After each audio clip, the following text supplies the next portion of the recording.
Bismillah ar-Rahman ar-Rahim. Assalamu alaikum wa rahmatullahi wa barakatuh. Respected brothers and sisters, it's the mercy of Allah subhanahu wa ta'ala that we will be entering into the last 10 days of the month of Ramadan tonight, inshallah. With the mercy of Allah subhanahu wa ta'ala, we have been working on the masjid for the past 5 years. In order to complete the construction of the masjid, we need $333,000. How are we going to raise this money? Only with the help of Allah subhanahu wa ta'ala and through your generous donations, inshallah tabarak wa ta'ala. What we need at this moment, 555 individuals who can donate $600 each to complete the construction of the masjid, inshallah. What we need at this moment is to do the stucco of the masjid, alongside to install the elevator of the masjid, and finally the parking lot of the masjid. As you can see, it's 3.65 acres land, and we have masjid on it, and what we need is to complete the parking lot.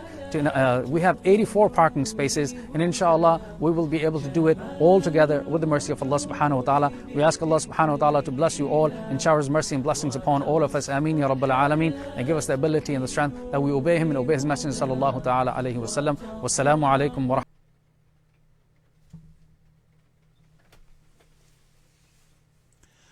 نحمده ونصلي على رسوله الكريم أما بعد أعوذ بالله من الشيطان الرجيم بسم الله الرحمن الرحيم الحمد لله الذي له ما في السماوات وما في الأرض وله الحمد في الآخرة وهو الحكيم الخبير يعلم ما يلج في الأرض وما يخرج منها وما ينزل من السماء وما يعرج فيها وهو الرحيم الغفور صدق الله العظيم. سامعین و ناظرین و حضرات، آج ہمارے پاس اس نشست میں قرآن کریم کی سورہ سبا ہے. سورہ سبا مکی ہے اور اس کی 54 آیات ہیں اور 6 رکوع ہیں. سورہ سبا سے قرآن کریم کا چوتھا حصہ شروع ہوتا ہے. جیسے کہ ہم نے پہلے ابتدا میں عرض کیا تھا کہ قرآن کو اعتبار مضامین 4 حصوں میں تقسیم کیا گیا ہے، اور ہر حصہ جو ہے وہ الحمدللہ سے شروع ہوتا ہے. پہلا حصہ سورہ فاتحہ میں الحمد سے شروع ہو کر سورہ مائدہ کے آخر تک، اور دوسرا حصہ سورہ انعام سے شروع ہو کر سورہ بنی اسرائیل کے آخر تک، اور تیسرا حصہ الحمدللہ سورہ کہف سے شروع ہو کر سورہ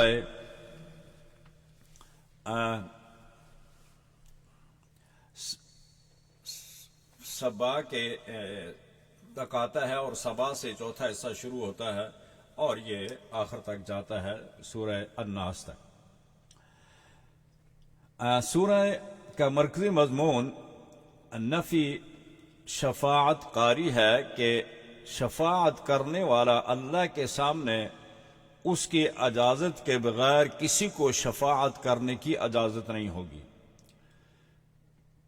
لا یشفع الا باذنی، یعنی کوئی اللہ تعالیٰ کے اذن کے بغیر کسی کو شفاعت کرنے کا یہ اختیار نہیں ہوگا. سورۃ سبا کے مرکزی مضمون نفی شفاعت قہری کے بعد اسے 6 دلائل سے ثابت کیا گیا ہے، اور ان میں سے ہر دلیل جو ہے وہ اس صورت کے اندر قرآن کریم نے دی ہے. دلیل نقلی ایک ہے اور دلیل وحی ایک ہے، اور پھر 4 دلائل عقلی دیے گئے ہیں. تو گویا یہ 6 دلائل دیے گئے ہیں، 4 دلائل عقلی ہیں اور 1 دلیل نقلی اور 1 دلیل وحی ہے. دلیل نقلی ایک اہل کتاب سے ہے جو ایمان لا چکے ہیں، اور وہ اعلان کرتے ہیں کہ محمد صلی اللہ علیہ وسلم نے جو دعوت توحید دی ہے وہ سراپا حق ہے. وَهُوَ الَّذِي وَيَرَى الَّذِينَ أُوتُوا الْعِلْمَ الَّذِي أُنزِلَ إِلَيْكَ مِنْ رَبِّكَ هُوَ الْحَقُّ وَيَهْدِي إِلَى صِرَاطِ الْحَمِيدِ، کہ اہل کتاب بھی یہ کہتے ہیں، یعنی تورات میں بھی انجیل میں بھی انہوں نے یہ کہا ہے کہ جس کتاب کی دعوت دیتے ہیں محمد صلی اللہ علیہ وسلم وہ دعوت حق ہے، اور وہ اللہ تبارک و تعالی سے نازل شدہ قرآن کریم ہے جس کی وہ دعوت دیتے ہیں۔ دوسری دلیل وہی ہے، اور چوتھی دلیل الحمدللہ الذی، یہ چار دلائل شروع ہوتے ہیں، دلیل عقلی شروع ہوتی ہے الحمدللہ الذی لہ ما فی السماوات وما فی الارض ولہ الحمد فی الآخرۃ وہو الحکیم الخبیر، کہ تمام تعریفیں اس رب کائنات کے لیے ہیں جس نے زمین و آسمان کا جو مالک ہے، اور اسی کے لیے تعریف ہے آخرت میں بھی اور ابتدا میں بھی، اور وہی حکیم اور خبیر ہے۔ یعلم ما یلج فی الارض وما یخرج منها وما ینزل من السماء وما یعرج فیها وهو الرحیم الغفور۔ تو یہ دلیل عقلی دی ہے کہ یہ تمام کائنات جو ہے یہ اسی کے قبضہ قدرت میں ہے۔ اور پھر آگے چار مضامین کا ذکر کیا گیا ہے، چار مضامین تھے اور وہ چار شبہات کا ان کا ازالہ کیا گیا ہے۔ پہلا شبہ یہ تھا مشرکین مکہ کو، وہ کہتے تھے کہ حضرت داؤد علیہ السلام کے بارے میں کہ ان کے ساتھ اللہ تبارک و تعالی نے پہاڑوں کو ان کے ساتھ تابع کر دیا تھا، اور وہ جب زبور پڑھتے تھے اور تسبیح و تعلیل کرتے تھے تو پرندے بھی ان کے ساتھ اور پہاڑ بھی ان کے ساتھ تسبیح و تعلیل میں مصروف ہوتے تھے۔ اور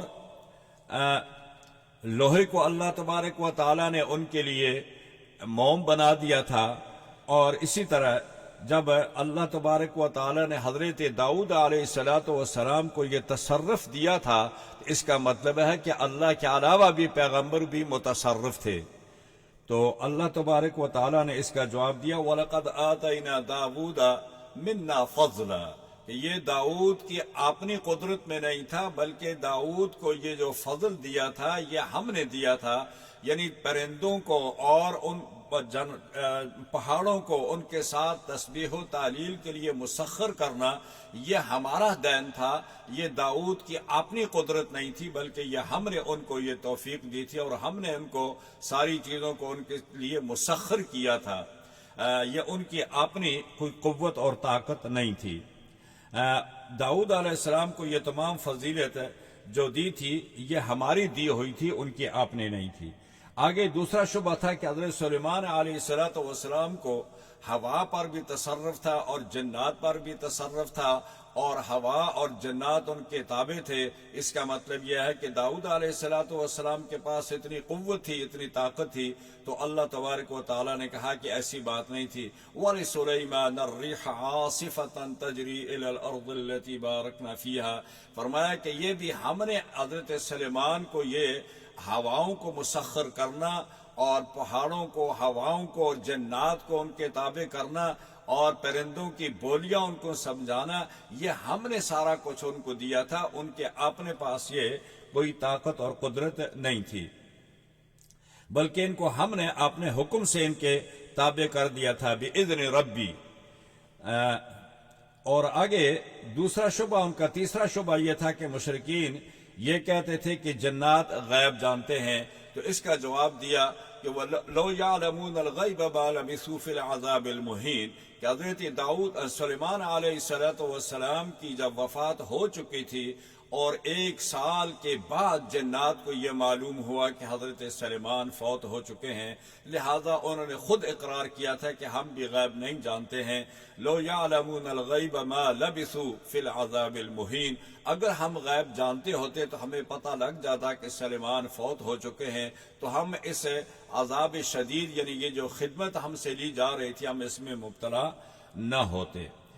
چوتھا شبہ ان کا مشرکین کا یہ تھا کہ فرشتوں کو بھی شفیع غالب مانتے تھے، کہ فرشتے بھی اللہ کے ہاں سفارش کرتے ہیں، تو اس کا جواب دیا کہ وَلَا تَنْفَعُ الشَّفَاعَةُ عِنْدَهُ إِلَّا بِإِذْنِهِ، کہ اللہ کے ہاں کوئی بھی شفیع قاری نہیں ہے، قہری نہیں ہے، مگر جو بھی سفارش ہوگی وہ اللہ کے حکم سے ہوگی۔ جس کو اللہ تعالی حکم دیں گے وہ سفارش کرے گا، جس کو حکم نہیں ہوگا وہ سفارش نہیں کر سکے گا۔ اس سورت کی ابتدا اللہ عز و جل کے حمد و ثنا سے ہوتی ہے، اور جس نے ساری مخلوق کو پیدا کیا، کائنات کے لیے مستحکم نظام قائم کیا، اور نظام عالم کی تدبیر کے لیے وَمَن يُدَبِّرُ الْأَمْرَ، جس نے تمام اس نظام کو چلانے کے لیے ایک مدبر نظام قائم کر رکھا ہے، اور اس کی اس تدبیر سے یہ سارا نظام چل رہا ہے۔ اسے ہر چیز کی خبر ہے، اس کا کوئی عمل حکمت سے خالی نہیں ہے، عالم الغیب ہے، وہ شہادہ ہے، وہ الحکیم الخبیر، وہ ہر چیز کی خبر بھی رکھتا ہے۔ مشرکین قیامت کا انکار کرتے تھے اور کہتے تھے کہ لا تأتینا الساعہ، قیامت نہیں آئے گی۔ قل بلا وربی لتأتینکم عالم الغیب لا يعصب عنه مثقال ذرة في الأرض ولا في السماء ولا أصغر من ذلك ولا أكبر إلا في كتاب مبين۔ اللہ تبارک و تعالیٰ نے جواب دیا کہ ہر چیز کا علم میرے پاس ہے، اور وہ سارا نظام جو ہے وہ کتاب محفوظ ہے، کتاب لوح محفوظ کے اندر وہ ہم نے اس کو محفوظ کیا ہوا ہے۔ اسی طرح موت کے بعد پھر زندہ ہونا، اور پھر زندہ ہونے کے بعد حساب و کتاب کے متعلق بھی ان کو شک تھا۔ وقال الذين كفروا هل ندلكم على رجل ينبئكم اذا مزقتم كل ممزق انكم لفي خلق جديد۔ وہ کہتے تھے کہ ایک شخص یعنی محمد اور رسول اللہ یہ کہتے ہیں کہ ہم مر جائیں گے، مٹی مٹی ہو جائیں گے، اور اس کے بعد کیا ہمیں اٹھارا جائے گا؟ تو اس کا جواب اللہ تبارک و تعالیٰ نے آگے یہ دیا، فرمایا کہ ہاں ضرور اللہ تبارک و تعالیٰ تمہیں اٹھائیں گے۔ یعنی یہ کافروں کی یہ جو شک تھا اور شبہ تھا، اس کے متعلق اللہ تبارک و تعالیٰ نے فرمایا لا تأتینکم، بے شک ضرور بضرور اللہ تبارک و تعالیٰ تمہیں اٹھائیں گے مرنے کے بعد، اور تم سے حساب و کتاب لیا جائے گا۔ یہ اسے کی ابتدائی آیات تھی، اور ابتدائی آیات میں یہ دلائل عقلی دے کر سمجھایا کہ یہ جتنی چیزیں بھی ہیں یہ ہونے والی ہے، اور اس کے علاوہ کوئی چارہ نہیں ہے۔ یعنی شفیع بھی وہی ہے، اور داؤد کو بھی اللہ تعالیٰ نے جو معجزات دیے تھے یہ اللہ کے معجزے تھے، یہ اللہ کی طرف سے تھا۔ سلیمان کو بھی اللہ تبارک و تعالیٰ نے یہ معجزات دیے تھے۔ اسی طرح جنات جو ہیں وہ بھی غیب نہیں جانتے، تو یہ سارا جو کچھ اللہ تعالیٰ نے ان انبیاء کو دیا تھا یہ معجزات تھے۔ اور اسی طرح اللہ تعالیٰ نے تمام انبیاء کو معجزے دیے۔ معجزے کا معنی یہ ہوتا ہے کہ جو انسان کی عقل کو حیران کر دے اور مخاطب کو وہ عاجز کر دے، معجزے کا معنی یہ ہوتا ہے۔ اہم مضامین سورت میں ذکر کی گئے سورہ سبا میں حضرت داؤد علیہ السلام، حضرت سلیمان علیہ السلام اور اہل سبا پر اللہ تعالیٰ نے اپنی نعمتوں کا ذکر فرمایا۔ ہم نے داؤد پر بھی فضل کیا، سلیمان پر بھی فضل کیا، اور اہل سبا۔ سبا ایک شخص کا نام تھا، ایک مرد کا نام تھا، اور اس کے 10 بیٹے تھے، 6 اس کے یمن میں تھے، اور 6 اس کے سبا میں تھے، اور 4 اس کے یمن میں تھے۔ تو یہ جو تھے، یہ سارے کے سارے جو تھے یہ اسی شخص کے بیٹے تھے، اور اس لیے ان کو سبا جو تھا یہ اس شخص کا نام تھا۔ 6 بیٹے اس کے یمن میں تھے، اور 4 اس کے شام میں تھے، اور یہ اس وقت گئے تھے جب سبا کا یمن تباہ ہو گیا، برباد ہو گیا۔ اس کے بعد انہوں نے ہجرت کر کے کچھ ادھر چلے گئے اور کچھ یہاں رہ گئے۔ اول ذکر حضرت داؤد علیہ السلام کو حد اعجاز، یعنی اللہ تبارک و تعالیٰ نے ان کو جو صوتی جمال عطا فرمایا تھا، ایسا اللہ تعالیٰ نے کسی اور کو ایسی صوت عطا نہیں فرمائی۔ اور جب وہ اللہ کی تسبیح کرتے تھے تو پہاڑ اور پرندے بھی ان کے ہمنوا بن جاتے تھے، اور جب زبور کی تلاوت کرتے تھے تو جانور ان کی قرأت سنتے، اور اسی طرح گویا کہ وہ ان پر بھی گریہ زاری طاری ہو جاتی تھی۔ یہ اللہ تبارک و تعالیٰ کا خاص اعجاز تھا۔ اسی طرح فرمایا کہ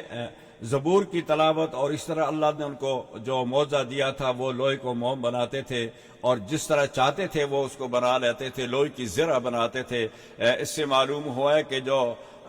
سب سے پہلے سٹیل مل جو تھی وہ حضرت داؤد علیہ السلام ہی نے ایجاد کی تھی، یا انہی کو اللہ تبارک و تعالیٰ نے یہ موقع دیا تھا۔ دوسرا قصہ جو ہے وہ اہل سبا کا ہے۔ پہلا واقعہ اگر اہل شکر و ایمان کے لیے روشن مینار تھا، یعنی حضرت داؤد علیہ السلام اور حضرت سلیمان علیہ السلام کے جو واقعات ہیں یہ ایمان والوں کے لیے شکر اور نعمتوں کا ایک مینار تھا، یعنی اللہ تعالیٰ نے جو ان پر فضل اور رحمت کی تھی یہ اس اندر وہ اور زیادہ سے زیادہ اللہ تعالیٰ کا شکر ادا کرتے تھے۔ حضرت داؤد علیہ السلام نے ایک خاص عبادت خانہ بنایا ہوا تھا اور اس کے اندر 24 گھنٹے کے اندر اللہ تعالیٰ کا ذکر اور اس کی عبادت ہوتی تھی، اور اس میں انہوں نے ڈیوٹیاں تقسیم کر رکھی تھی کہ میرا عبادت خانہ جو ہے وہ 24 گھنٹے میں کسی وقت بھی اللہ تعالیٰ کے ذکر سے خالی نہ رہے۔ تو وہ ہر آدمی جب پہلے کی ڈیوٹی ختم ہوتی دوسرا عبادت شروع کر دیتا، جب دوسرے کی ختم ہوتی تیسرا شروع کر دیتا، گویا وہ ہر وقت اللہ تعالیٰ کی عبادت سے وہ معمور رہتا تھا۔ پہلا ذکر ان کا تھا۔ اب دوسرا قصہ اہل کفر و طغیان کی تاریخ جھلک ہے کہ اہل سبا کو ہم نے اللہ تبارک و تعالیٰ نے ان کو وہاں پانی بھی دیا، ان کے باغات تھے، سڑکوں کے اردا گرد ایسے درخت لگے ہوئے تھے جو ہر وقت ان کا سایہ بھی رہتا تھا، اور قسم قسم کے پھل اور باغات اہل سبا کے لیے مہیا تھے۔ لیکن جب انہوں نے اللہ تعالیٰ کی نافرمانی شروع کی تو زرخیز زمین اللہ نے ان کو دی، پھلدار باغات ان کو دیے، ان جیسی نعمتوں کو نوازا اللہ تعالیٰ نے اہل سبا کو، لیکن طویل مسافت تک راستہ کے دونوں اطراف باغات کا سایہ اور ان کا ہر قسم کا پھل ان کے لیے میسر تھا، اور نہ ان کو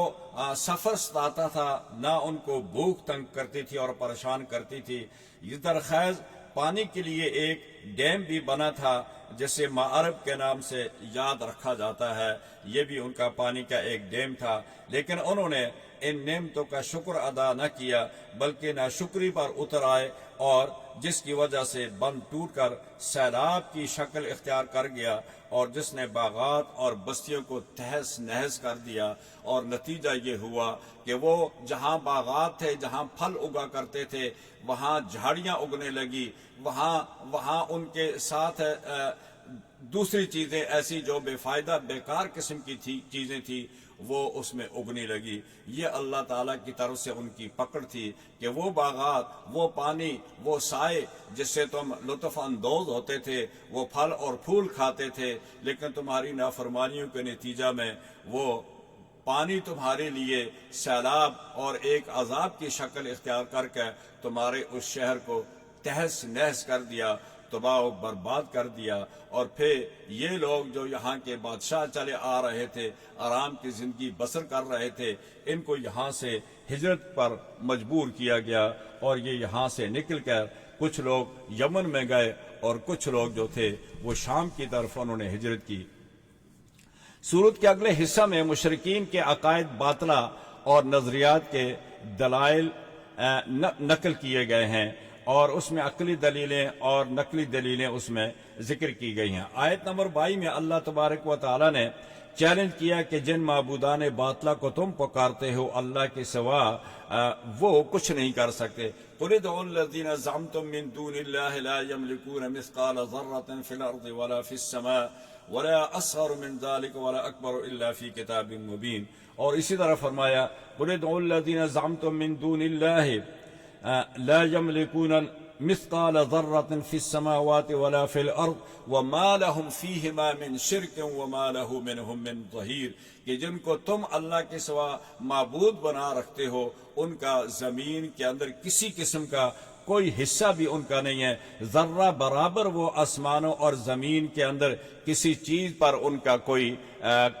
قبضہ نہیں ہے، کوئی ان کا زور نہیں ہے، کوئی ان کی طاقت نہیں ہے۔ زمین و آسمان کی تخلیق میں کوئی شریک و مددگار نہیں ہے۔ مطلب یہ ہوا کہ آسمانوں اور زمین کے اندر مثقال جتنا بھی ان کا نہ تو اختیار ہے اور نہ ہی اس کائنات کی تخلیق میں ان کا کوئی حصہ ہے اور نہ ہی وہ اس تخلیق میں اللہ کے مددگار ہیں۔ یہ اس آیت کا جواب دیا گیا۔ اگلی 28 نمبر آیت میں اللہ تبارک و تعالیٰ نے فرمایا وَمَا أَرْسَلْنَاكَ إِلَّا كَافَةً لِلنَّاسِ بَشِيرًا وَنَذِيرًا۔ نبی کریم صلی اللہ علیہ وسلم کی رسالت کو تمام بنی نوع انسان کے لیے کافی اور شافی بنا کر بھیجا، اور فرمایا کہ اے پیغمبر ہم نے آپ کو تمام بنی نوع انسان کے لیے پیغمبر بنا کر بھیجا ہے۔ سورہ اعراف میں گزر گیا قُلْ يَا أَيُّهَا النَّاسِ إِنَّمَا أَنَا لَكُمْ نَذِيرٌ مُبِينٌ۔ قُلْ يَا أَيُّهَا النَّاسُ إِنِّي رَسُولُ اللَّهِ إِلَيْكُمْ جَمِيعًا۔ اے لوگو میں تمام بنی نوع انسان کے لیے رسول بنا کر بھیجا گیا ہوں۔ تو بار بار اللہ تعالیٰ نے متعدد آیات میں اللہ تعالیٰ نے نبی کریم صلی اللہ علیہ وسلم کی رسالت کو رسالت عامہ یعنی عام انسانوں کے لیے، پوری کائنات کے لیے نبی بنا کر بھیجا۔ پہلے جتنے انبیاء بھی آئے وہ اپنی قوموں کے لیے نبی بن کر آئے۔ موسیٰ اپنی بنی اسرائیل کے لیے نبی بن کر آئے، کوئی نبی اپنی گاؤں کے لوگوں کے لیے، کوئی اپنے سٹی کے لوگوں کے لیے، ایک بستی کے لیے، ایک شہر کے لیے، لیکن اللہ تعالیٰ نے رسالت مآب صلی اللہ علیہ وسلم کو امام الانبیاء بنایا اور پوری کائنات کے لیے رسول اور نبی بنا کر بھیجا۔ تو یہ آیت جو تھی یہ اس بات کی دلیل ہے، یہ دعویٰ ہے، اور اس دعویٰ کو ثابت کرنے کے لیے متعدد آیات آگے قرآن کریم میں ذکر کی گئی ہیں۔ آگے فرمایا وَيَقُولُونَ مَتَى هَذَا الْوَعْدُ إِن كُنتُمْ صَادِقِينَ۔ قیامت کے متعلق آپ سے سوال کرتے ہیں اے مشرکین مکہ، یہ کہتے ہیں کہ قیامت کب آئے گی؟ تو آگے اللہ کے رسول کو حکم ہوا کہ آپ اس کا جواب دیں۔ فرما دیجئے وہ اپنے وقت پر موعود پر آ جائے گی، نہ پہلے آئے گی۔ اذا جاء اجلها لا يستأخرون ساعة ولا يستقدمون۔ جب اس کا وقت آئے گا جو اللہ نے مقرر کیا ہے، نہ اس سے وہ پہلے آئے گی نہ اس سے وہ تاخیر کرے گی، وہ اپنے وقت موعود پر ضرور پہنچے گی۔ اسی طرح حدیث میں دو ساتھی کا ذکر کیا گیا ہے وَمَا أَرْسَلْنَا فِي قَرْيَةٍ مِّن نَذِيرٍ إِلَّا قَالَ مُتْرَفُوهَا۔ اس میں سے وہ حدیث میں بھی ذکر کیا گیا ہے کہ دو ساتھی تجارت میں سفر پر تھے، پھر ایک ان میں سے ایک جگہ چھوڑ کر کسی ساحلی علاقے میں چلا گیا اور ایک مکہ مکرمہ ہی میں رہا، ایمان لایا۔ مکہ کے ساتھی نے جو جواب دیا کہ ایک شخص مکہ چھوڑ کر کسی ساحل پر چلا گیا اور ایک مکہ میں رہتا تھا، جو ساحل میں چلا گیا اس نے اس سے پوچھا کہ یہ بتاؤ کہ مکہ میں جو لوگ ایمان لائے ہیں ان میں سے کون لوگ ہیں کہ جو ایمان لانے والے ہیں؟ تو اس نے کہا کہ ایمان لانے والوں میں سے زیادہ ان لوگوں کی تعداد ہے جو غریب طبقے کے لوگ ہیں، اور پھر وہ شخص بھی ایمان لے آیا۔ تو گویا کہ ایمان لانے کے لیے یہ ضروری نہیں ہے کہ وہ مالدار ہوں، بلکہ ایمان جیسے کہ رسول اللہ نے فرمایا ہے بدأ الاسلام غریبا وسیعود کما بدأ فطوبى للغرباء۔ یہاں غریب سے مراد وہ لوگ ہیں جو اجنبی ہیں، یعنی زیادہ سے زیادہ جن لوگوں نے اسلام قبول کیا ہے وہ مکہ کے باہر کے لوگ تھے، مکہ کے لوگ اس میں سے کم تھے۔ لیکن جب پیغمبر صلی اللہ علیہ وسلم مکہ سے باہر نکلے، آپ کی آواز پہنچی تو پھر وہ شام میں بھی پہنچی، وہ فارس میں بھی پہنچی، وہ روم میں بھی پہنچی، اور وہ جگہ جگہ ہر جگہ آپ کی آواز پہنچی اور لوگوں نے اسلام قبول کیا۔ اگلی آیات میں آیت نمبر 45 میں وَمَا بَلَغُوا مِعْشَارَ مَا آتَيْنَاهُمْ فَكَذَّبُوا رُسُلِي فَكَيْفَ كَانَ نَكِيرٌ۔ معنی آیت کے یہ ہیں کہ دنیا کے دولت مند، دولت اور ثروت و حکومت اور عمر طویل اور صحت و قوت وغیرہ جو پہلی امتوں کو دی گئی تھی، اہل مکہ کو اس کا 10واں حصہ بلکہ اس کا 1000واں حصہ بھی نہیں ملی۔ یعنی آپ یہ دیکھ لیں اہل مکہ کہ جو آپ سے پہلے قومیں تھی وہ آپ سے کتنی زیادہ طاقتور تھی،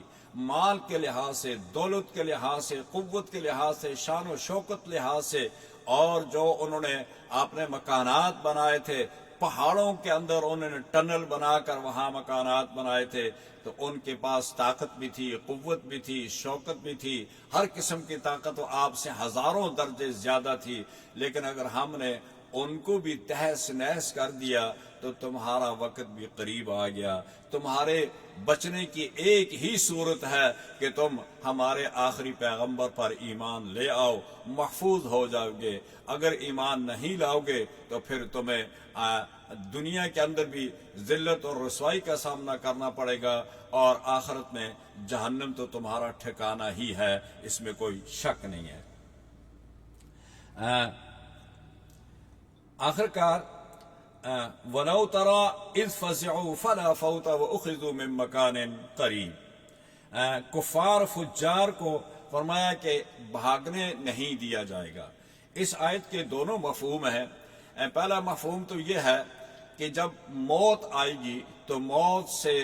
لا مفر، کوئی آدمی بھاگ کر نہیں جا سکتا ہے، وہ کہیں بھی نہیں بھاگ سکتا کہ وہ فرشتوں کی پکڑ میں ہے، وہ وہاں سے ہل نہیں سکتا ہے جب موت آتی ہے۔ ایک معنی تو یہ ہو سکتے ہیں، اور دوسرا معنی یہ بھی ہے کہ قیامت کے دن فجار اور کفار اگر بھاگنا بھی چاہیں تو وہ اللہ کی پکڑ سے نہیں بھاگ سکتے، اس وقت ان کو جہنم میں جانا ہی ہوگا، وہ اپنی جگہ سے سرک بھی نہیں سکتے، ہل بھی نہیں سکتے ہیں۔ تو وَلَوْ تَرَى إِذْ فَزِعُوا فَلَا فَوْتَ وَأُخِذُوا مِن مَّكَانٍ قَرِيبٍ، وہاں ہی پکڑے جائیں گے۔ یہ ایسا نہیں ہوگا کہ دنیا کے اندر آدمی جرائم کر کے بھاگ جاتے ہیں، پولیس کی پکڑ سے نکل جاتے ہیں اور کئی سالوں تک بھی نہیں پکڑے جاتے۔ فرمایا وہ ہماری پولیس، ہمارے پکڑنے والے جو کارندے ہیں، فرشتے جو ہیں، وہ اتنے سست نہیں ہیں، وہ تو تمہیں ہلنے بھی نہیں دیں گے، اور اگر موت والے ہیں تو وہ موت سے تمہیں بھاگنے نہیں دیں گے، اور اگر وہ جنت والے ہیں یا جہنم والے ہیں تو اس وقت وہ تمہیں وہاں سے بھی بھاگنے نہیں دیں گے، تم اللہ کی پکڑ سے بھاگ کر کہیں بھی نہیں جا سکتے۔ وَقَالُوا آمَنَّا بِهِ وَأَنَّا لَمُ التَّنَاوُشُ مِن مَّكَانٍ بَعِيدٍ، یعنی کفار و منکرین قیامت کے دن کے روز حقیقت سامنے آ جانے کے بعد کہیں گے کہ ہم قرآن پر یا رسول پر ایمان لے آئے، اور مگر ان کو معلوم نہیں کہ ایمان کا مقام ان سے بہت دور ہو چکا ہے۔ یہ تناوش کے معنی ہوتے ہیں جہاں تک انسان کا ہاتھ پہنچے، یعنی ہاتھ وہیں تک پہنچ سکتا ہے، جو قریب چیز ہوگی وہاں تک ہاتھ پہنچ سکتا ہے، اور جو چیز دور ہوگی وہاں تک ہاتھ تو نہیں پہنچ سکتا۔ تو قرآن کریم نے یہ کہا کہ اب تم کہتے ہو کہ ہم قرآن پر ایمان لاتے ہیں، رسول پر ایمان لاتے ہیں، وہ بہت دور ہو چکا، یعنی وہ دنیا میں معاملہ رہ گیا، اب آخرت میں تمہارا ایمان لانا یا قرآن پر ایمان لانا یا رسول پر ایمان لانا یہ بہت دور ہو گیا، اب وہاں تک تمہارا ہاتھ نہیں پہنچ سکتا ہے۔ یعنی اب تمہاری یہ خواہشی ہو سکتی ہے، دنیا دارالعمل تھا، وہاں تو تم ایمان نہیں لائے، اور یہ دارالآخرہ، یہ تو دارالجزا ہے، یہاں تو سزا اور جزا دی جائے گی، جنہوں نے اچھے عمل کیے ان کو جزا ملے گی، جنہوں نے برے عمل کیے ان کو سزا ملے گی۔ وَحِيلَ بَيْنَهُمْ وَبَيْنَ مَا يَشْتَهُونَ كَمَا فُعِلَ بِأَشْيَاعِهِمْ مِنْ قَبْلُ إِنَّهُمْ فِي شَكٍّ مُّرِيبٍ۔ آخر میں فرمایا کہ یعنی ان لوگوں کی جو چیز محبوب و مقصود تھی، اور اس کے اور ان کے درمیان اب کیا ہو جائے گا، ایک پردہ حائل ہو جائے گا۔ یعنی اب دو چیزیں ہیں یہاں، یہ دو چیزیں ہیں، ایک تو انسان کو دنیا محبوب تھی، مال اور دولت، اس کی اولاد، اس کے رشتہ دار اسے محبوب تھے، اور موت نے پردہ حائل کر کے ان سب کو دور کر دیا،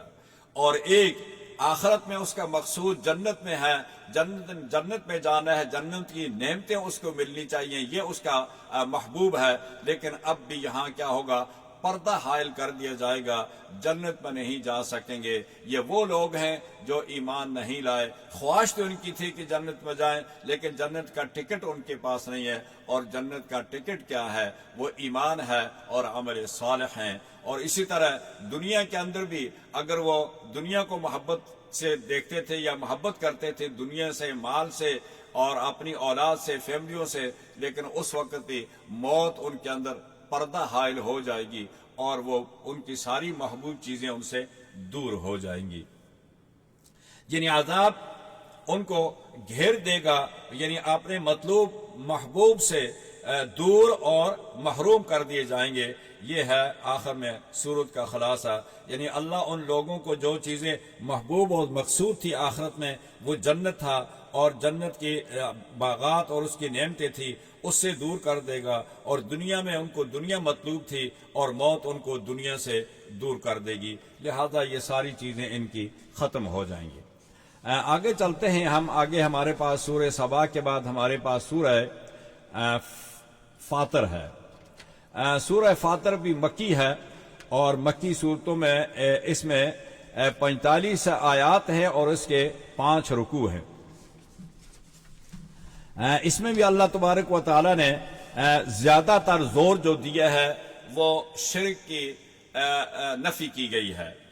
اور اس کے لیے یہاں اللہ تبارک و تعالی نے بہت ساری آیات میں اس کا ذکر کیا گیا ہے، اور فرمایا کہ شرک اعتقادی اور شرک فی تصرف، یعنی ساری کائنات کا مالک و خالق، متصرف، مختار، عالم الغیب صرف اللہ تعالیٰ ہی کی ذات ہے، اس لیے حاجات اور مشکلات میں اللہ ہی کو پکارا کرو۔ اس صورت کا دعویٰ جو ہے اس میں 12 دلائل پیش کیے گئے ہیں، اور ان میں سے 11 دلائل عقلی ہیں اور ایک دلیل وحی ہے۔ پہلی دلیل الحمدللہ الذی خلق السماوات والارض، اللہ تبارک و تعالیٰ نے یہ دی، الحمدللہ فاطر السماوات والارض جاعل الملائکۃ رسلا، کہ وہ ذات کہ جو آسمان اور زمین کو پیدا کرنے والی ہے، اور جاعل الملائکۃ رسلا، اور جس نے اپنے فرشتوں کے ذریعے اپنے انبیاء تک پیغام پہنچایا۔ یہ پہلی دلیل تھی، اور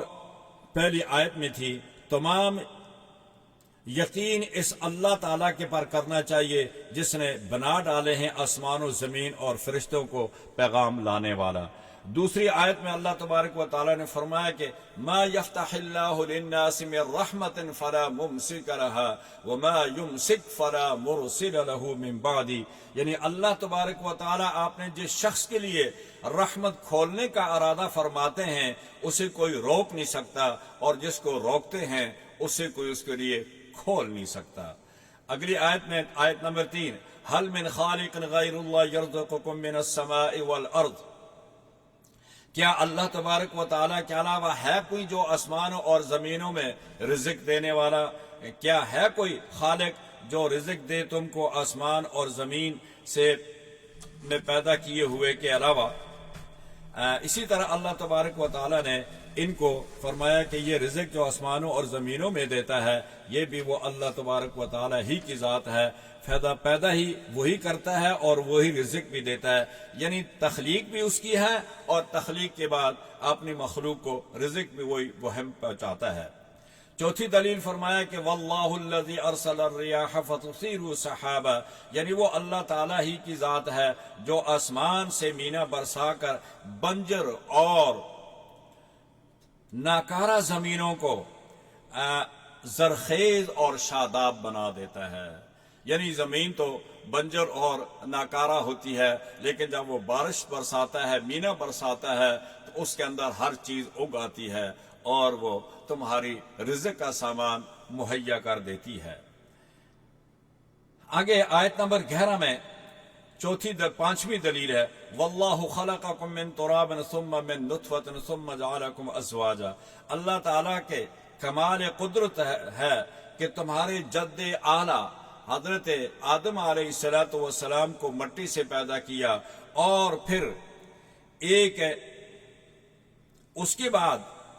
اس کی نسل، اس کی اولاد جو آئی، پھر اس کو ایک آب کے قطرہ سے پیدا کر کے پھر تمہارے جوڑے بنا دے، تمہاری اس نسل کا سلسلہ وجعلکم ازواجا، پھر اس نسل کا سلسلہ آگے جاری کر دیا، اور اس وقت سے لے کر آج تک یہ نسل پھلتی اور پھولتی آ رہی ہے۔ آیت نمبر 12 میں اللہ تبارک و تعالیٰ نے فرمایا وما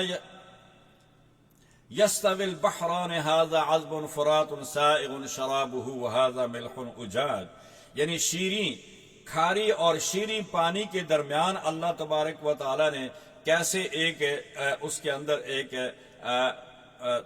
دیوار بنائی ہوئی ہے کہ ایک ہی سمندر ہے اور ایک حصہ اس کا شیریں ہے اور ایک حصہ اس کا کھارا ہے. تو جب دو دریا ملتے ہیں دور دور تک وہ نظر آتے ہیں, ان کے کلر بھی علیحدہ ہوتے ہیں, ایک کا کلر اور ہے دوسرے کا دوسرا کلر ہے. اس کے اندر یہ تمیز کس نے پیدا کی اور ان کو کھاری اور شیریں کس نے بنایا, اور پھر ان پہاڑوں ان دریاؤں کے اندر اللہ تعالیٰ نے تمہارے لیے مچھلیوں جیسی خوراک کا انتظام کیا, اور اللہ تبارک و تعالیٰ نے انہی دیواروں کے سمندروں کے اندر اللہ تبارک و تعالیٰ نے تمہارے لیے جوہرات اور موتیوں کا انتظام کیا جنہیں تم اپنے زینت کے لیے استعمال کرتے ہو. یہی دریا تمہاری کشتیوں کو, بڑی بڑی بھاری کشتیوں کو اٹھا کر ایک جگہ سے دوسری جگہ لے کے جاتے ہیں. یہ سمندر یہ سہارا دیتے ہیں ان کشتیوں کو. یہ کس نے کیا؟ یہ سارے کا سارا نظام یہ خداوند قدوس کا ہے. یہ بھی یہی بتاتی ہے. آگے 7ویں دلیل عقلی آیت نمبر 13 میں یولج اللیل فی النہار ویولج النہار فی اللیل وسخر الشمس والقمر, رات دن کی آمد و رفت, ان کا گھٹنا بڑھنا, سورج اور چاند, سارا نظام شمسی جو ساری کائنات سے عبارت ہے, یہ بھی اللہ ہی کے اختیار میں ہے. اس لیے عبادت بھی اللہ کی کرو. جب یہ سارا نظام اللہ کے قبضہ قدرت میں ہے تو تمہیں چاہیے کہ اللہ تبارک و تعالی ہی کی عبادت بھی کرو. 8ویں دلیل عقلی اللہ نے دی کیا ایھا الناس انتم الفقراء الی اللہ, کہ اے جن و بشر فرشتے سب اللہ تعالیٰ کے محتاج ہیں, لیکن اللہ تبارک و تعالیٰ بے نیاز ہے, وہ کسی کا محتاج نہیں ہے. وہ چاہے تو سب انسانوں کو ختم کر کے ان کی جگہ اور انسان پیدا کر دے, اس کے لیے یہ کوئی مشکل نہیں ہے. 9ویں دلیل عقلی اللہ تبارک و تعالیٰ نے آیت نمبر 227 میں دی کہ الم تر ان اللہ انزل من السماء ماء فاخرجنا به ثمرات مختلفا الوانها ومن الجبال جدد بيض وحمر مختلف الوانها وغرابيب سود. اللہ تعالیٰ کی ان نشانیوں کو دیکھو. کیا آپ نے نہیں دیکھا آسمان سے مینا برسا اور زمین سے مختلف الوان اور اقسام کے پھل اور میوے پیدا کرنا, پہاڑوں میں سفید اور سرخ اور سیاہ اور ہر قسم کے مختلف قسم کے رنگوں کے پتھر پیدا کرنا, اور انسان اور چوپایوں میں رنگوں کا اختلاف, یہ سب اس کی کمال صنعت اور قدرت کے نشانیاں ہیں. پھر بھی اللہ کو چھوڑ کر کسی اور کی طرف جاتے ہو.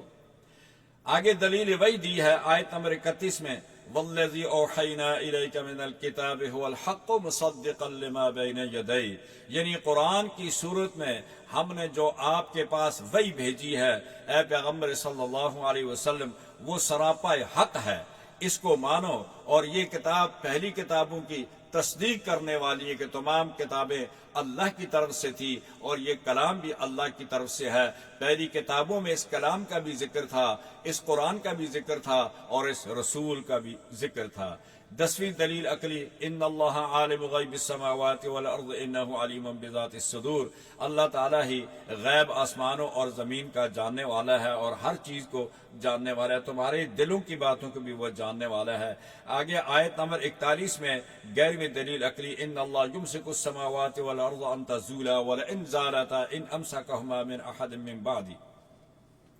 اللہ کے سوا نہیں کوئی روک سکتا آسمانوں کو, اور اسی لیے اللہ تبارک و تعالی ساری کائنات کا سہارا اور کارساز بھی وہی ہے. یعنی آسمانوں کو بھی اللہ تبارک و تعالی ہی نے روکا ہوا ہے, اللہ تعالی ہی نے کہ زمین کو اور آسمانوں کو اپنی اپنی جگہ ہی میں ٹھہرایا ہوا ہے اور روکا ہوا ہے. ہے کوئی اس کے علاوہ کہ جو آسمان کو اپنی جگہ میں ٹھہرا سکے, زمین کو اپنی جگہ ٹھہرا سکے؟ کوئی نہیں ہے, یہ اللہ ہی کا کام ہے. اور آگے فرمایا الیہ یصعد الکلم الطیب, کہ اچھے اعمال اور اچھے کلمات اللہ کی طرف چاہتے ہیں. پھر آگے علماء کا ذکر کیا, ان کے تعریفیں بیان کی, ان کے خصوصیات بیان کی, اور آخر میں اللہ تبارک و تعالی نے پھر واپس آ کر یہی دلائل دیے کہ زمین و آسمان اور اس کا پالنے والا, انسانوں کا ان کو بنانے والا, اس نظام کو چلانے والا وہ اللہ ہی ہے جو کارساز ہے پوری دنیا کا. آگے ہمارے پاس سورہ یاسین ہے, یہ بھی مکی ہے اور اس کی 83 آیات ہے اس کی، 83 آیات ہیں اور 5 رکوع ہیں۔ سورہ یاسین میں اللہ تبارک و تعالیٰ نے اس کے متعلق رسول اللہ نے فرمایا کہ یہ قلب قرآن ہے اور یہ مہمہ ہے، یعنی اپنے پڑھنے والے کی برکات اور خیرات کو عام کرنے والی ہے، اور اس کا موافقہ بھی فرمایا کہ بلاؤں کو دفع کرنے، مدافعہ بلاؤں کو دفع کرنے والی ہے، اور اسی طرح فرمایا کہ حاجات کو پورا کرنے والی ہے۔ جو اس کو پڑھتا ہے، دعا مانگتا ہے، اللہ تعالیٰ اس کی حاجات کو پورا فرماتے ہیں۔ اور آپ صلی اللہ علیہ وسلم نے ارشاد فرمایا کہ آپ نے مردوں کے لیے بھی اس کو پڑھا کرو، اس لیے کہ اس سے بخشش ہوتی ہے۔ سورہ یاسین میں ابتدا میں یاسین والقرآن الحکیم سے شروع کیا گیا ہے کہ یہ قرآن کریم جو ہے یہ اللہ کی نازل شدہ کتاب ہے۔ اس میں اللہ تبارک و تعالیٰ نے آگے واقعہ بیان کیا ہے، اذ جاء واضرب لهم مثلا واضرب لهم، کہ آپ مثال بیان کریں ان لوگوں کی کہ ایک بستی میں اللہ تبارک و تعالیٰ نے اپنے واضرب لهم مثلا اصحاب القریہ اذ جاءها المرسلون، اس قریہ کے اندر، اس قریہ سے مراد انطاکیہ کا ملک شام کا شہر ہے، اور یہ عظیم الشان شہر تھا، یہ معجم البلدان والوں نے لکھا ہے، اور حضرت عبیدہ بن جراح نے اس شہر کو فتح کیا تھا اور وہ فاتح شام کہلاتے ہیں۔ دین عیسوی میں 4 مشہور شہر تھے نصرانیت کے مرکز جو تھے، یعنی اس زمانے میں ایک قدس تھا اور ایک رومیہ تھا اور ایک اسکندریہ اور ایک انطاکیہ، یہ معروف شہر تھے دین عیسوی میں، یہ بڑے مشہور شہر تھے اس وقت۔ قرآن کریم نے آگے اذ جاء المرسلون کی آیت میں فرمایا کہ پہلے اللہ تبارک و تعالیٰ نے شہر انطاکیہ میں 2 رسول بھیجے، اور اس کے بعد پھر ایک تیسرا رسول بھیجا ان کی مدد کے لیے۔ مفسرین نے یہاں بہت سارے، ابن کثیر نے اور قرطبی نے دونوں واقعات لکھے ہیں کہ پہلے یہ رسول تھے، یہ رسول اصلاً ابن کثیر نے کہا کہ یہ تینوں رسول تھے، ایک کا صادق اور صدوق اور ایک کا شعوم اور شلوم نام لکھے ہیں، لیکن قرطبی نے کہا ہے کہ اصلاً یہ حضرت عیسیٰ علیہ السلام کے حواریین میں سے تھے، اور انہوں نے ان کو ایز اے پیغام رسان بنا کر اس شہر کے لیے، اس بستی کے لیے بھیجا تھا۔ یہ لوگ جب شہر کے اندر داخل ہوئے تو دروازے پر، یعنی اس دروازے کے ابتدا میں ایک شخص سے ان کی ملاقات ہوئی جو ایک غار میں پناہ لیے ہوئے مصروف تھا، وہ بیمار تھا، اس پر کوئی ایک ایسا مرض تھا کہ جو وہ کہہ رہا تھا کہ میں 70 سال سے اس مرض کے لیے دعا کرتا ہوں لیکن میرا مرض یہ ختم نہیں ہوا۔ اور ان لوگوں نے کہا کہ اگر آپ ایمان لے آئیں تو ہم اللہ سے دعا کریں گے، اللہ تعالیٰ آپ کے اس مرض کو دور کر دے گا۔ اس نے کہا یہ کیسے ہو سکتا ہے؟ مختصر یہ کہ اس شخص نے ان مرسلین کی دعا سنی اور وہ ایمان لے آیا، تو انہوں نے اللہ سے دعا کی، اللہ تعالیٰ نے اس کو اس مرض سے شفا عطا فرما دی۔ یہ لوگ شہر میں آئے اور انہوں نے اللہ کے دین کی آواز لگائی، صدا لگائی، لیکن لوگوں نے ان کی تکذیب کی، لوگوں نے ان کو جھٹلایا۔ جب اس شخص کو پتہ چلا کہ لوگوں نے ان کو جھٹلایا اور ان کی تکذیب کی اور ان پر ظلم اور تشدد کرتے ہیں، وہ ان کی مدد کے لیے وہاں سے وَجَاءَ رَجُلٌ مِّنْ أَقْصَى الْمَدِينَةِ يَسْعَىٰ، وہ دوڑتا ہوا آیا کہ میں ان کی مدد کروں اور اپنی قوم کو ان کے آنے کا مقصد جو ہے اس سے آگاہ کروں۔ جب وہ وہاں پہنچا اور اس نے کہا کہ قالوا آمنا به، کہ میں بھی ایمان لے آیا ہوں، اور مستمعون تم سنو کہ میں ایمان لے آیا ہوں، لہذا وہ اس قوم کو بھی سنانا چاہتا تھا اور ان فرشتوں کو بھی سنانا چاہتا تھا آپ نے، تاکہ وہ شہادت دے سکیں۔ تو ان لوگوں نے اس شخص پر ٹوٹ پڑے اور اس کو شہید کر دیا،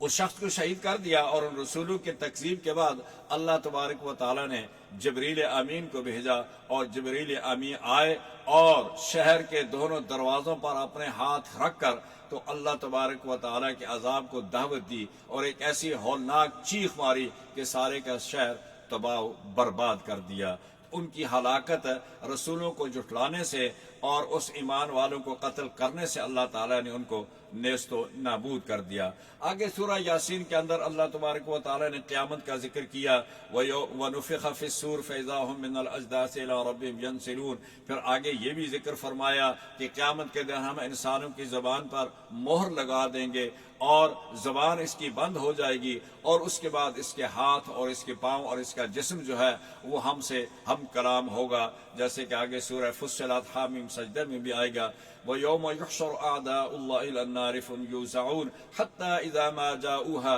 شَهِدَ عَلَيْهِمْ سَمْعُهُمْ وَأَبْصَارُهُمْ وَجُلُودُهُمْ بِمَا كَانُوا يَعْمَلُونَ۔ قیامت کے دن ہم ان کو لائیں گے اور ہم ان کی زبان پر مہر لگا دیں گے، بند کر دیں گے، اور ان کی جلد، ان کے ہاتھ، ان کے پاؤں، تمام جسم ان کا ہم سے باتیں کرے گا اور شہادت دے گا۔ اسی طرح آگے فرمایا کہ وَمَن نُعَمِّرْهُ نُنَكِّسُهُ فِي الْخَلْقِ، کہ ہم انسان کو پیدا کرتے ہیں بچپن سے لے کر بڑھاپے تک جاتا ہے، یہ اس کا من نعمر، یہ ابتدا میں ہم عمر دیتے ہیں، اور پھر ننکس ہو، پھر ہم اس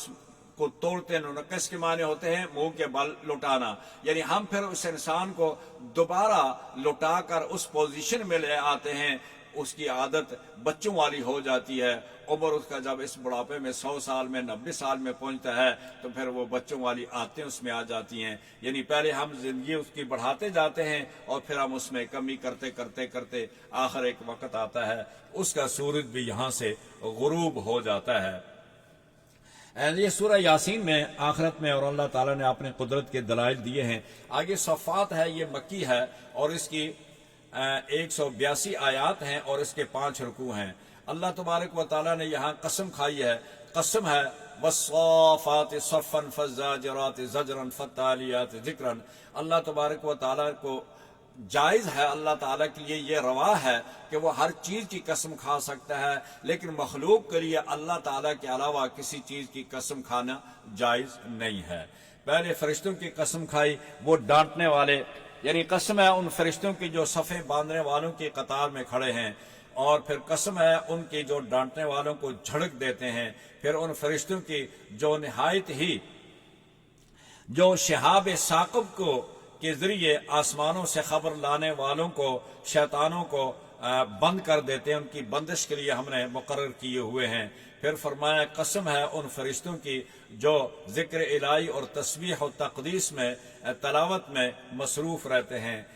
ان الہکم لواحد، تمہارا معبود ایک ہے۔ یہ 5 قسموں کی قسمیں کھا کر یہ فرمایا کہ یہ قسم کھاتا ہوں میں ان فرشتوں کی ان صفات کے ساتھ کہ تمہارا معبود ایک ہے اور وہ اللہ ہے۔ پہلی صفت صفیں باندھ کر کھڑے ہونے، دوسری صفت فَالزَّاجِرَاتِ زَجْرًا روکنا اور ڈانٹنے کی ہے، اور تیسری صفت فرمایا یعنی تلاوت کرنے والے، تسبیح و تعلیل کرنے والے، جو کتابیں اللہ تعالیٰ نے نازل کی ہیں ان کتابوں کی وہ فرشتے تلاوت بھی کرتے ہیں۔ اللہ تعالیٰ کو اختیار ہے کہ وہ جس کی قسم کھائے، لیکن مخلوق کو یہ اختیار نہیں ہے کہ وہ اللہ کے علاوہ کسی اور چیز کی قسم کھائیں۔ پہلی آیات صفات سے لے کر وَمَا تُجْزَوْنَ إِلَّا مَا كُنتُمْ تَعْمَلُونَ 39 یعنی 39 آیات تک فرشتوں کے ذکر کیا، اور آگے قُلْ نَعَمْ وَأَنْتُمْ دَاخِرُونَ، قُلْ نَعَمْ وَأَنْتُمْ دَاخِرُونَ، تم ضرور دوبارہ زندہ ہوگے، یعنی وہ قیامت کا انکار کرتے تھے تو اللہ نے کہا کہ نہیں، ہم تمہیں دوبارہ ضرور زندہ کریں گے، اور زندہ کرنے کے بعد پھر ہم تمہیں خبر دیں گے کہ تم نے دنیا کے اندر کیا کیا، اچھے عمل کیے یا برے کیے، اور اس کا نتیجہ بھی ہم تمہیں وہاں سنا دیں گے۔ آیت نمبر 40 سے لے کر الا عباد اللہ المخلصین، ان 10 آیات میں اللہ تعالیٰ نے اہل جنت کا ذکر کیا ہے، اور اس میں سے اہل جنت کی جو صفات تھی رزق معلوم، فواکہ و مکرمون علی سرر متقابلین، اللہ نے اپنی جنت کی نعمتیں اور جنت والوں کا ذکر کیا۔ قال قائل منہم انی کان لی قرین، اگلی آیات میں اللہ تبارک و تعالیٰ نے فرمایا کہ ایک جنتی اور اس کا ایک کافر ملاقاتی،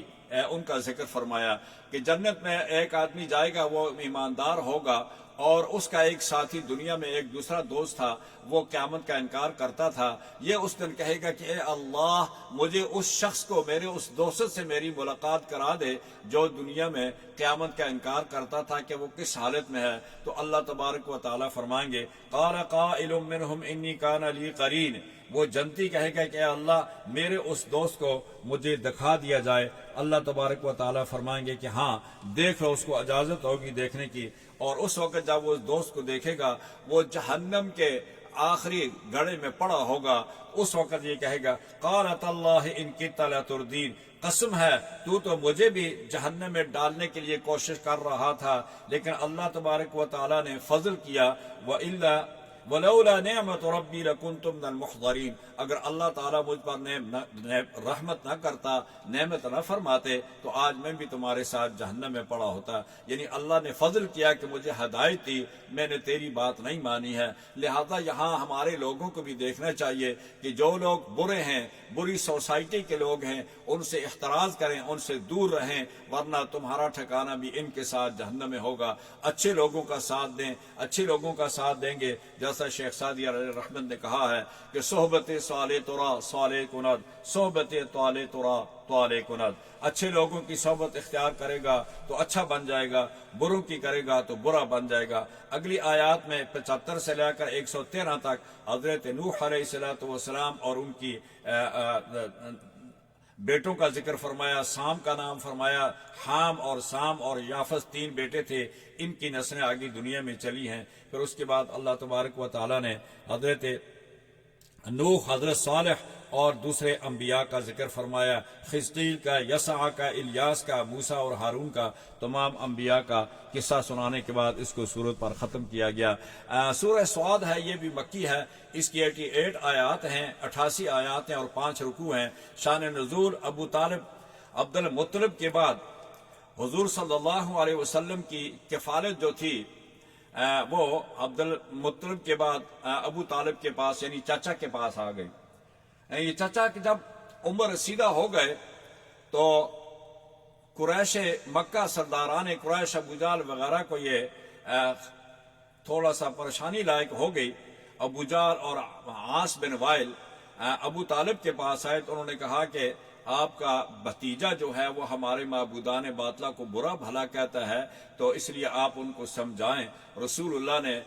نبی کریم صلی اللہ علیہ وسلم کو بلایا اور کہا کہ یہ آپ کی قوم کے سردار آئے ہیں اور یہ آپ سے کوئی بات کرنا چاہتے ہیں کہ آپ ان کے معبودوں کو برا بھلا نہ کہیں. تو حضرت نبی کریم صلی اللہ علیہ وسلم نے ارشاد فرمایا کہ میں اگر ایک ایسا کلمہ ان کو بتا دوں, اس کلمے کو اگر یہ فالو کر لیں تو پورا عرب جو ہے وہ ان کے تابعدار ہو جائے گا اور یہ پورے عرب پر حکمرانی کریں گے. انہوں نے کہا وہ کیا کلمہ ہے؟ تو آپ صلی اللہ علیہ وسلم نے فرمایا کہ قولوا لا الہ تفلحون, لا الہ الا اللہ کہہ دو تم کامیاب ہو جاؤ گے. تو جب یہ کلمہ انہوں نے سنا تو کہنے لگے اجعل الآلہۃ الہا واحدا ان ھذا لشیء عجاب, کیا ہم تمام معبودوں کو چھوڑ کر ایک خدا کی عبادت کریں؟ یہ ایک بڑی عجیب بات ہے. اس سلسلے میں یہ سورت کا نزول ہوا, سورہ صاد کا. اور اس کے آگے پھر اللہ تبارک و تعالیٰ نے حضرت داؤد علیہ السلام, حضرت سلیمان علیہ السلام کے فیصلوں کا ذکر کیا, حضرت ایوب کا ذکر کیا, اور پھر آگے اللہ تبارک و تعالیٰ نے اس میں بہت سارے اور احکامات ذکر فرمائے جو اس سورت کے اندر ذکر ہیں. بہرکیف یہ حضرت داؤد علیہ السلام کو اللہ تبارک و تعالیٰ نے وَآتَيْنَاهُ الْحِكْمَةَ وَفَصْلَ الْخِطَابِ, اور ہم نے داؤد علیہ السلام کو پہاڑوں کو مسخر کیا وغیرہ وغیرہ, جیسے آپ پیچھے سن چکے ہیں کہ یہ ساری صفات اللہ تبارک و تعالیٰ نے حضرت داؤد کو دی تھی. اور اما بعد کا لفظ بھی حضرت داؤد نے شروع کیا. حضرت داؤد کو اللہ تعالیٰ نے خطاب کا ایک بہترین ملکہ دیا تھا اور یہ بہترین خطیب بھی تھے. تو یہ تھی ہمارے پاس آج کی صورتیں. تو انشاءاللہ کل ہم سورہ زمر سے شروع کریں گے. اللہ تعالیٰ مجھے اور آپ سب کو قرآن پاک پڑھنے کی, اس کو سننے کی, اس پر عمل کرنے کی توفیق عطا فرمائے. اللہم صلی علی سیدنا محمد وعلی آل سیدنا و مولانا محمد وبارک وسلم. الہ العالمین ہم سب کا روزہ قبول فرما. الہ العالمین جو پوری دنیا کے اندر یہ بیماری ہے اس کو بھی ہم سے دور فرما. یا اللہ جو لوگ فوت ہو چکے ہیں ان کی مغفرت فرما. یا اللہ جو بیمار ان کو شفاء کاملہ عاجلہ عطا فرما. یا اللہ دوسرے لوگ جو ہیں یا اللہ ان کو اس بیماری سے ان کی حفاظت فرما. یا الہ العالمین ہم سب کے روزہ قبول فرما, اور الہ العالمین ہم سب کے جتنے سابقہ گناہ ان سے ہماری بخشش فرما, انہیں معاف فرما. آئندہ نیکی کرنے کی اور اچھے اعمال صالحہ کرنے کی توفیق عطا فرما. وصلی اللہ علی النبی وعلی آلہ واصحابہ اجمعین برحمتک یا ارحم الراحمین.